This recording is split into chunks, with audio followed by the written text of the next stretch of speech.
Usred smo sezone berbe krompira i jedno od najčešćih pitanja koje se postavlja šta uraditi sa cimom, odnosno lišćem krompira.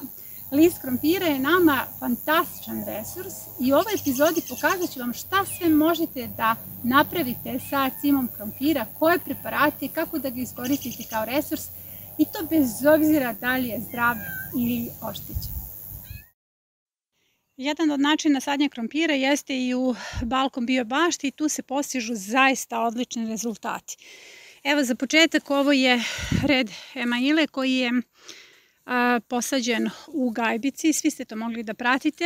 Evo ovo je ta zavesa koju sam upotrebila prilikom sadnje i sada ćemo vidjeti kakav je rezultat. Za početak pogledajte, jako mnogo plodova je unutra i ako želite da umnožite neku sortu, ovo vam je idealan način.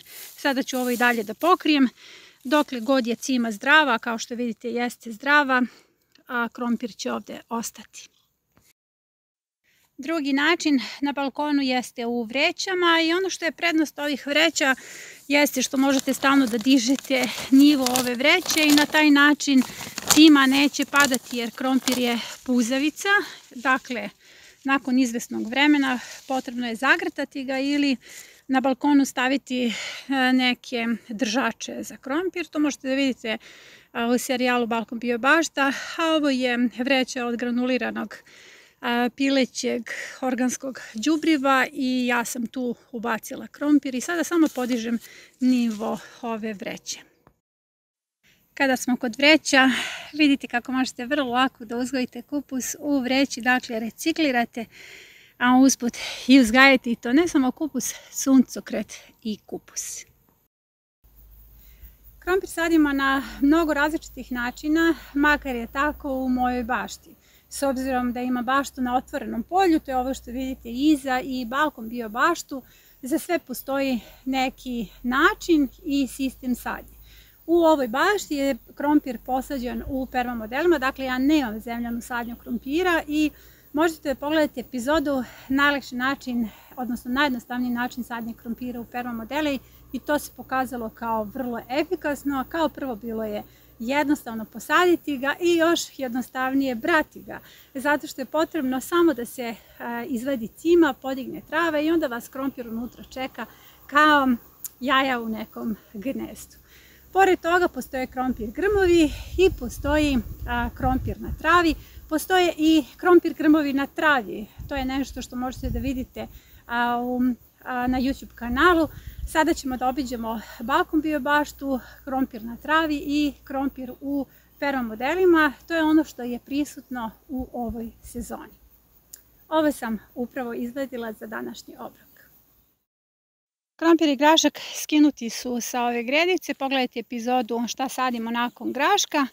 Ovdje završavam berbu krompira, to je još jedna zona koja se oslobađa. Ovdje sam oslobodila gredicu od krompira, jako je dobro rodio i sada kao što vidite uslojavam za novi permamodel. Ovdje je zemlja prilično čudna, neukrotiva, tako da će morati jedan nadzemni permamodel. Krompira ima zapravo puno u bašti. Evo, možete da pogledate u jednoj fantastičnoj kombinaciji krastavac, u pitanju je soja, mrkva koja je osišana, krompir, mrkva, paradajz.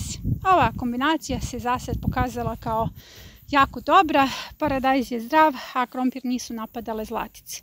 Ovdje sam skinula krompir, tu skidam krompir sa te strane, dakle ovo se sve oslobađa zato što se zona pinciranja širi u ovom pravcu i ono što mi ostaje za zimu jeste znači zimska hrana ovaj krompir i krompir na travi. Ovdje je sve bila kombinacija grašak, krompir, luk i kao što vidite lagano uslojavam ovaj prostor za jesenju zonu. Jesenja zona će biti u onom pravcu i u ovom pravcu. Dakle, ovdje je najjednostavniji način sadnje krompira. Krompir je odlično rodio, ovaj krompir neću vaditi, vidite kako je zdrav i ova cima će biti upotrebljena za pripremu preparata. Sada smo došli u šumski deo imanja gdje ćete vidjeti krompir na travi. On je više puta zagranut travom i za sada je to dovoljno. Bilo je puno padavina, tako da nisam morala nešto posebno da ga zalivam. Ali ono što je bitno kod ovog krompira, on kasni mjesec dana u odnosu na recimo zemljani krompir, tako da je najčešći komentar ljudi koji se prvi put susreću s ovim kako to da imam tako sitan krompir. Njega nećete vaditi onda kad je krompir u zemlji. On počinjemo sa berbom mjesec dana kasnije i verujte mi da ostaje ovdje do prvih mrazeva. Ono što je najvažnije za ovaj način sadnje da je krompir potpuno zdrav i da zaista nema napada zlatice. To je ono što je najprimamljivije kada je u pitanju ovakav način uzgoja i naravno ako je suša morate ga zalivati. Kada vadite krompir jako je bitno da izaberete gredicu i da krenete redom sa tim, jer evo ja sam izabrala ovu gredicu i onda redom vadim ono što je meni neophodno za jelo. Evo ga, krompir je unutra. Samo da vidimo. Evo ga, dobri su rezultati.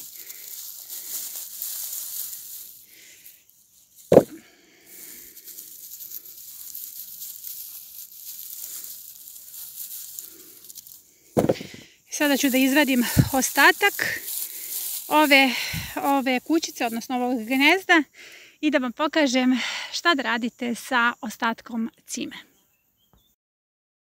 Ovo će biti dovoljno za današnji obrok. Ja sam ušla u hlad inkubatora za kupusarice i usput želim da vidite kako se one dobro drže u jeku sezone. Zapravo su prilično dobro skrivene od stenica. Ovo je grašak telefon koji uveliko berem. Verovatno ću imati još jednu berbu. Odličan grašak i u jednom kratkom videu sam ga upravo i savjetovala zbog kvaliteta.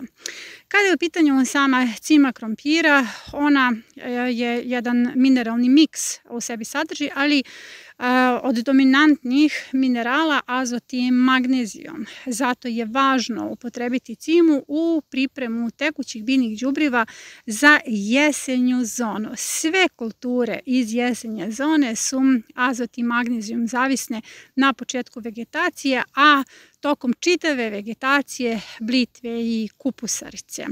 Također možete time da zalivate i praziluk. Ono što je najvažnije od svega, uglavnom se cima spaljuje, ljudi ne znaju šta da rade sa cimom krompira, ona im je višak, a zapravo u rukama držim pravo blago. Ukoliko ste u permamodelima, onda ćete cimu krompira upotrebiti za nadogradnju permamodela. U pitanju je fantastičan resurs, kao što sam rekla, azot i magnezijum, ali ja je stavljam u blizinu patliđana zato što će cima krompira privući miris zlatice. Zlatica ima svuda okolo i naravno da ih ima i na patliđanima, ali između patliđana i krompira preće izabrati krompir, tako da ova cima na neki način jeste mamac kako bi ostavili na miru mlade patliđane. Ali ja sam potpuno ubeđena da svi očekujete neke nove informacije, jer ove informacije koje sam do sad rekla o cimi krompira su poznate članovima zajednice Trag biljke. U okviru zajednice postoji soba koja se zove Čitaonica gdje imate sve ove podatke. Ujedno vas pozivam da se prijavite za učionicu. Konkurs je i dalje otvoren, gdje sam vaš kolektivni mentor. Također otvoren je konkurs za projektovanje vaše bašte i ove sezone, dakle usred ove sezone počinjemo od projektovanja jesenje zone, tako počinju vaši projekti. Dakle, što se krompira tiče, nismo se okupili da bismo pričali o njemu kao resursu kada je u pitanju tekuće biljno đubrivo ili uslojavanje permamodela, već ono što je mnogo zanimljivo jesu glikoalkaloidi u samoj cimi krompira. Bavila sam se istraživanjem cime krompira zbog pre svega krompirovog moljca i onda sam došla do spoznaje da postoji solasonin, glikoalkaloid u cimi krompira koji se nalazi još i u duvanu i u mnogim biljkama i postoje neke nove studije koje će solasonin da upotrebe za jako lepe stvari kao što je lečenje nekih ozbiljnih bolesti. Ali o tome neću da govorim zato što su to studije koje tek treba da se pojave. Ono o čemu ja mogu da govorim jeste solasonin, odnosno glikoalkaloid koji je toksičan. Dakle, cima krompira se može upotrebiti za pripremu pesticida. Pesticidi se mogu koristiti protiv sovice, lisnih vaši, grinje, crvenog pauka i ono što je najvažnije, što vas najviše zanima, krompirovog moljca. Zanimljivo je da krompir sam može da uništi vlastitog neprijatelja. Biljke su čudesne. Kada je u pitanju krompirov list, možete da ga sušite ili koristite u svežem stanju. Savjetujem da kompletan list koji sada skidate, bez obzira da li je oštećen ili zdrav, osušite i imate tokom čitave sezone, pa i na početku sezone tamo u martu kada nam je ovaj preparat neophodan. Zašto nam je preparat neophodan? Zato što se može koristiti u prevenciji kada je u pitanju krompirov moljac. Zapravo najčešće pitanje na platformi ove sezone je bilo čime prevenirati krompirovog moljca.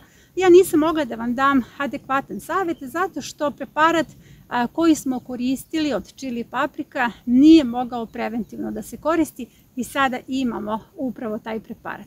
Dakle, cimu krompira iseckajte, osušite jer će vam dati recept i za suvu ili svežu biljku. Potpuno je svejedno, recept se dalje jednako prati.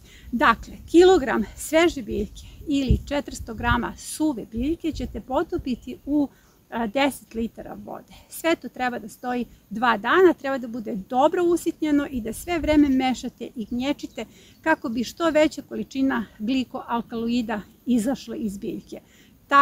Takva tečnost kada se procedi koristi se nerazređeno za prskanje krompira, onda kada nam se pojavljuje krompirov moljac, a to je već tamo negde u aprilu kada počinje njegov let. Takođe se ovaj preparat može koristiti za zalivanje. Krompir ćete zaliti sa 200 ml tečnosti u predelu korena. Dakle, delujemo preventivno i delujemo terapijski. Samo je važno da na ovaj list, odnosno cimu krompira, gledate kao na zlato. Na platformi Trag biljke okupili smo 11 zemalja i više od 100 gradova i svi oni proizvode hranu po biološkim metodama.